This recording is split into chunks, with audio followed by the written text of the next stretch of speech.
14 मई हतमी तारीख है पंजाब में इलेक्शन की। ये फैसला हम दे चुके हैं। जितनी भी इसके बाद बातें हुई हैं उससे इस पर असर नहीं पड़ेगा। 14 मई की तारीख ही है और इलेक्शन करवाने होंगे। सब्सक्राइब करें और बेल दबाएं ताकि कोई खबर रह न जाए। आज एक बार फिर सुप्रीम कोर्ट मरकज़े निगाह रही। तमाम पाकिस्तान की पॉलिटिकल लीडरशिप की भी नज़रें उसी तरफ थीं और तमाम जमातों के लोग सिवाय मौलाना फजलुर रहमान साहब के बाकी जमातों के लोग वहाँ पर पहुँचे और अपना अपना नुक्ता नज़र पेश किया।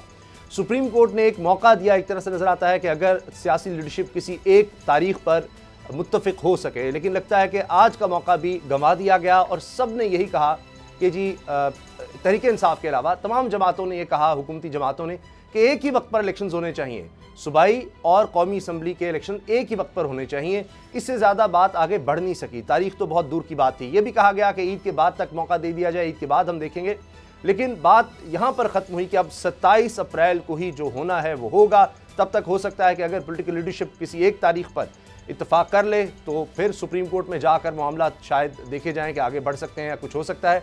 अभी तक यही मौक़िफ़ है। सुप्रीम कोर्ट का फैसला भी यही है और चीफ जस्टिस साहब भी बार बार कहते रहे कि 14 मई हतमी तारीख है पंजाब में इलेक्शन की। ये फैसला हम दे चुके हैं। जितनी भी इसके बाद बातें हुई हैं उससे इस पर असर नहीं पड़ेगा। 14 मई की तारीख ही है और इलेक्शन करवाने होंगे। 27 तारीख इसलिए भी अहम है कि 27 तारीख एक और मौका दिया गया है हुकूमत को कि 21 अरब रुपए ट्रांसफ़र किए जाएं खैबर पख्तूनख्वा और पंजाब में इलेक्शंस के लिए। अब देखना यह है कि ईद के दौरान और ईद के बाद क्या होता है। क्या पॉलिटिकल लीडरशिप की ये जो मुज़ाकरात की कोशिश है ये जारी रहती है। तहरीक इंसाफ का मौक़िफ़ ये सामने आया। शाह कुरैशी साहब पेश हुए तहरीक इंसाफ की तरफ से, पाकिस्तान पीपल्स पार्टी की तरफ से कमर ज़मान कायरा साहब थे, नून लीग की तरफ से ख्वाजा साद रफ़ीक थे। और इसमें बात ये सामने आई, शाह कुरैशी साहब को अगर मैं कोट करूँ तो उन्होंने कहा कि जी हम तो आइन और कानून के पाबंद हैं, हम उसकी पासदारी करते हैं। इसके अलावा सुप्रीम कोर्ट जो भी कहेगी हम ज़रूर उसको अकोमोडेट करने की कोशिश करेंगे और हम तो मुज़ाकरात को आगे बढ़ाना चाहते हैं।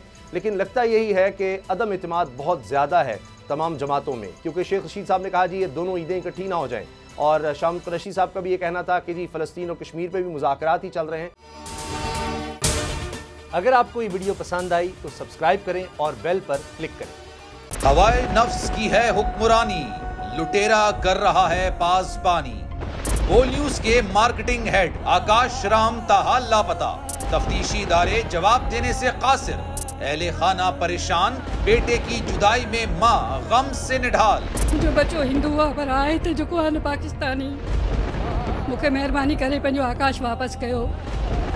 हुकूमत से बेकसूर और मुहिब्बे वतन बेटे की बाजियाबी के लिए फरियाद। आकाश राम के अगवा के खिलाफ अहले खाना की जानिब से सुप्रीम कोर्ट में दरख्वास्त दायर। सुप्रीम कोर्ट के चीफ जस्टिस उमर अता बंदिया से आकाश राम के अहले खाना की जल्द समाअत की इस्तदा।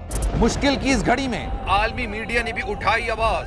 CNN, आज तक, इंडिया टुडे, टाइम्स नाउ समेत आलमी मीडिया ने आकाश राम के अगवा के खिलाफ दिया बोल का साथ। उफ क्या जुल्म है, बोल इंसाफ का मुंतजिर।